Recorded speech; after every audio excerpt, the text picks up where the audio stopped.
Naaalala niyo lang ba ako kapag kailangan niyo ng pera? Masisisi niyo ba ako kung yan ang naiisip ko? Narito yung mga dahilan, iisa-isahin ko.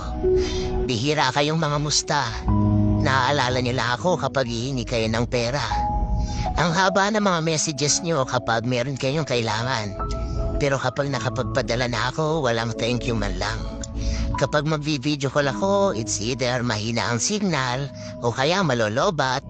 Ewan ko nga ba parang ayaw niyo ako kausap. Kapag special occasions, bihira kayong makaalala. Mabati lang kayo kapag ako ang nauna. Matibay ang aking loob at mahaba ang aking pasensya. Dumarating lang talaga yung time na parang hindi ko na kaya. Hindi ako nagagalit pero oo, nagtatampo. Sana'y maramdaman ko rin na may halaga ako sa inyo.